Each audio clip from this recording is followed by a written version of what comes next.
Yo, what up? You know who it is? It's your man, the machine. Excited. Got a little Black Ops Call of Duty gameplay. It's not my original content. It's JackFrags, also a great channel, Call of Duty content creator. Make sure you go check him out. But yeah, let's get into this. I want to see these new mechanics and whatnot. So without further ado, let's do it. 6 gameplay was just revealed. We got our first look at the Xbox showcase, including an in-depth look at multiplayer, zombies, and campaign. On first impressions, it was a good reveal, in my opinion. It sounds like there's some significant changes with multiplayer that have kind of piqued my interest, so we're going to be going over everything now. Nice little bundle for you here. Here's the headlines that I think you will care about the most without the fluff. Let's get into it. Campaign Zombies multiplayer are all using this new system they're calling Omni Movement. This means that you can sprint in any direction, front, obviously, sideways, backwards. You can also dive in any direction. You can dive onto your back. You can move around when you're on the floor. So it's kind of like a mix based on what they showed between something like BF5, Helldivers 2, Max Payne 3. Gave me those kind of vibes. And they approached it in a way that if you can do something in real life, you should be able to do it in this game. And they're claiming the real life, you see motherfuckers diving through windows from 2 stories up. Yeah, real life. But yeah, those mechanics look pretty good. Max Payne been doing that since PS3, so but it looks good so far. Once you experience this, there's no going back to the old movement systems from previous COD games. They didn't go into specifics about how many times you can dive. Is there a cooldown once you've dived? How long does it take to get up off the floor if you're lying on your back, for example? I'm hoping they've got that kind of stuff under control. I used to play a game called The Specialists, which was a Half-Life mod many years ago. That did it really well, and it made you feel like an action movie star. They referenced that term, action movie star, quite a few times in this presentation, so perhaps that's the vibe they're going for. In practice in Black Ops 6, I don't know. I've not played the game yet. I've not tried it. Could be a great thing, could be a terrible thing. We'll see. There was a part 2 where you see a player grabbing a character as a human shield, so is that in multiplayer now? How's that going to work? On top of the Omni movement, they have this new thing called Intelligent Movement with the goal of reducing button presses for the player, and these are assists that you can turn. Yo, body shields in multiplayer? Oh, it could be that instead of an assassination, right? So instead of creeping up behind them and assassinating, Oh, yeah, you can grab them and use them as a shield. That'd be dope. Turn on and off, or you can mix them. You can have sprint assists, mantle assists, and crouch assists. I assume it means that if you just hold forward and there's an obstacle in your way, that you can vault it, will just vault it without you having to press anything apart from forward, crouching into holes automatically, proning automatically perhaps. And they're saying that the player movement is more connected to the world than ever. They've got this system in the game now called corner slicing, which apparently real Spec Ops soldiers use, where you'll round a corner and your weapon will then automatically rotate in the direction that you're rounding that corner. And based on how slow or fast you're moving, that will change and reflect that, so you're ready to shoot whatever's around that corner quicker, I suppose. You're going to be able to adjust the HUD as well. This is pretty neat. So you can customize the HUD in any way you like. You can move the minimap. You can move where the guns are, the icons are, have it really clean. You could streamline it. You could have it so your HUD's completely turned off in the non-hardcore normal game modes if you want to experience that immersive playstyle.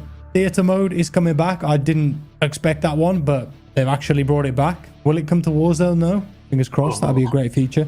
In terms of progression, they're bringing Prestige back. They said that leveling and XP, it matters more than ever to players. And there was a lot of love for the old Prestige systems in COD games. So they're combining the best of the best from previous systems and putting it at launch in Black Ops 6. So you get to the max level, which is 55, and then you get the choice to prestige, reset to level 1, go through all the unlocks again. There are 10 prestiges in total with unique rewards to them. So you can put them on your banners, gun charms, that kind of thing, I expect. But then when you get to prestige level 10, you get the option to prestige master, which has an additional 1,000 levels to grind through and a reward at the end of that.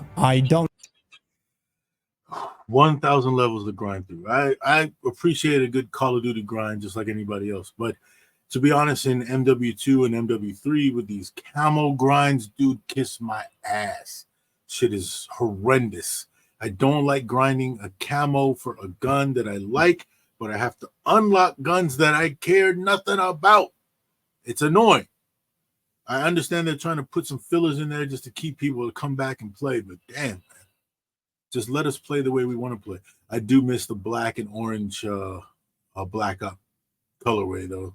I don't know how many people are going to get that. That's pretty crazy, that amount of playtime, but I'm sure many people will. The multiplayer will have 16 all new maps at launch. This is exciting for me. Modern Warfare 3 didn't do it for me because I'd played all those maps so many times in the past in MW2. But this will be 16 all new maps at launch, 12 core maps, which will be 6v6, and 4 strike maps, which can be played either 6v6 or 2v2. And they're going to feature classic 3-lane maps. They'll have fast, frenetic, smaller maps, but also medium-sized too. And from what they showed in the trailer, it kind of looks like there can be day and night variations of them. There's going to be a ton of new weapons too, brand new to the franchise, with a unique mix, they said. Dozens of new unique attachments for every gun, so you can customize your playstyle. But they're all going to maintain the feel and tone of the era. It didn't look like that the skins that you've got in Modern Warfare 2, Modern Warfare 3, and Warzone are going to carry across either to this. So I don't think you're going to see Nicki Minaj running around on day one. Maybe they're going to commit to making a Black Ops game actually look and stay and feel like a Black Ops game. And related to that, there will be some classic Black Ops equipment. The RCXD will be back.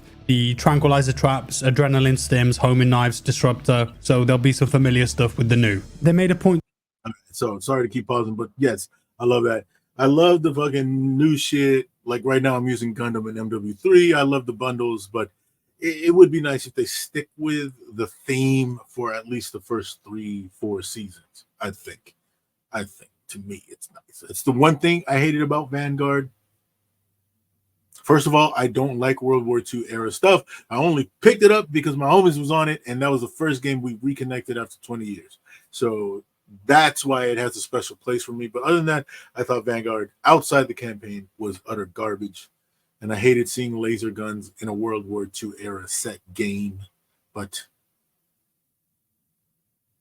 I'm an old. To talk about the hitboxes or hit zones on characters too. So in the past, it's been 4, but in Black Ops 6, there's going to be 9 different regions that you can hit. I don't know how this is going to affect the time to kill in the game, but hit registration might be a bit more accurate if there's more hitboxes on the characters. And they say that one of the great consequences of this is that they can have some pretty awesome looking cinematic ragdolls depending where you shoot someone when you kill them. They didn't mention anything about Warzone, but they did make a joke that they couldn't reveal anything yet. The full reveal of multiplayer is going to be August 28th at COD Next, and they've got an open beta in fall for the game, and launch will be October 25th. I'm guessing Warzone stuff will be December. There's rumors that Verdansk is coming back, but nothing set in stone. No evidence of anything confirmed just yet. The zombies announcement releases in October. I see people running around MW2 with pre-orders right now already. Announcements got a really great reaction. So Round-Based Zombies is coming back, and they're returning to the Dark Aether storyline. At launch, there's going to be 2 maps to play, with many new and old features returning. You can play as your own operators if you like, but there is a set crew, and if you play as the set crew, you're going to have specific story moments and dialogue between the characters. So it feels like what they've put on the table for zombies is what the fans are after. I'm definitely interested in trying it this time around. It looks like this game is running on the latest COD engine, so the graphics are pretty decent. They went into how they're using photogrammetry a lot, where they scan real objects and put them in the game, used heavily here. And apparently they've got real-time, true to actual life performance characters with the performance capture they've done. And they showed some cool-looking effects where you've got dirt in fingernails, you've got fresh cuts, and they will bleed and change. Sweat if a player is running fast. They've gone in and paid attention to every detail, with the effects being grounded in realism. As for the campaign, this is a Treyarch and Raven team up, and their goal was to deliver iconic missions that stick in your memory with this action-packed blockbuster feel, more variety, dynamic moments, and options to finish each mission. The game is said to be packed with unexpected moments and mystery, with a spy thriller vibe. Who do you trust? Set in the 90s, with the Soviet Union still crumbling after the Cold War. The US is the only remaining superpower. The Gulf War is dominating the news, and there's growing dissent and distrust and conspiracy theories about the US government. So it is actually tied to some of the 1986 flashbacks that we got in Black Ops 2, which means that Woods is in a wheelchair. Menendez obviously ruined him with that SPAS 12 shotgun, but we're going to see a different side of Woods, where he's behind a desk in the CIA and often on the radio. There's new characters too. Troy Marshall is Woods' protege, working with someone called Jane Harrow, who's a CIA handler, and manages their relationship with the agency. An operation goes wrong, Marshall and Woods are then suspended and forced to go rogue and get to the bottom of what happened. I I got tongue-tied there for a second. Modern Warfare and Black Ops are my favorite Call of Duty titles. I like Black Ops slightly more due to its being more in touch with reality, and that timeline is a timeline that I grew up in, so it it touches my heart a little bit more. And they finally got a brother on the cover. I know I don't mean to play the race card, but it's nice to see a cover where there's somebody that looks like me on it. This is me. We'll be returning to from Cold War. The mission variety and unique experiences that they mentioned, well, they said that there is a massive variety in this single player campaign crafted from the ground up. You might be storming a palace in a jeep, and then you might be doing a heist at a casino next. You're going to travel all around the world with vastly different experiences. The player will have choice to navigate through these missions too, like conversation opportunities. You can talk, barter, manipulate people to complete objectives, they say, which will add to replayability. And there's all sorts of new enemy types in the campaign with different challenges for the player. They said they've worked a lot on how the enemies move. They will push you, they will attempt to outmaneuver you, and think on your feet. Again, we'll see in practice what that's like. One mission in particular they talked about a lot is where you're in a vast desert in Iraq with an SAS team hunting down missile launchers, one of the largest maps ever created for Call of Duty, with more of an open world style. Other missions will take you to the tundras of northern Russia. And connecting all of this is a campaign hub called the Safe House, and it's kind of like the hub they had in Cold War, but this time much bigger, in a huge abandoned manor by the ocean cliffside.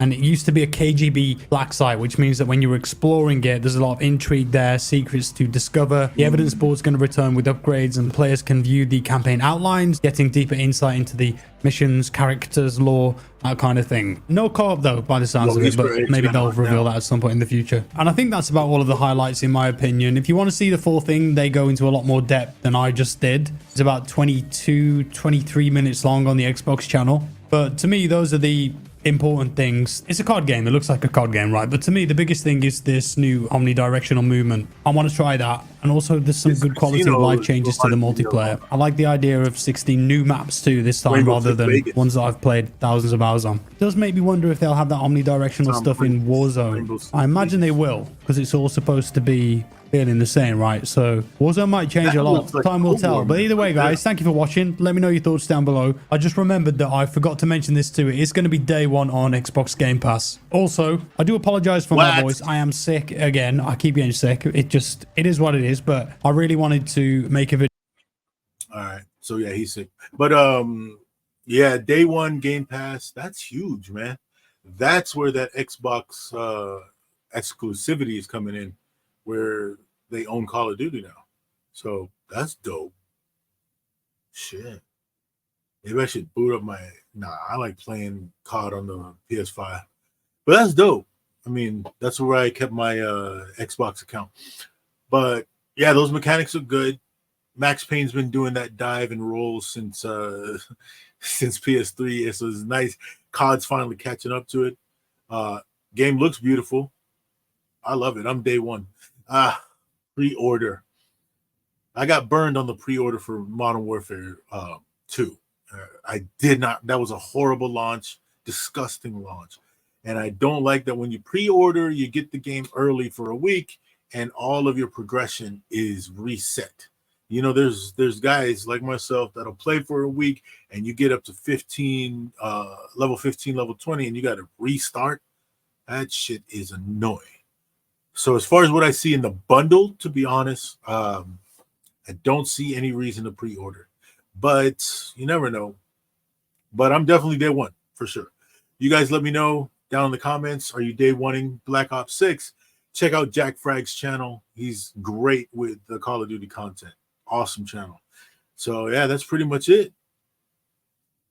See you guys on the field. That was so corny.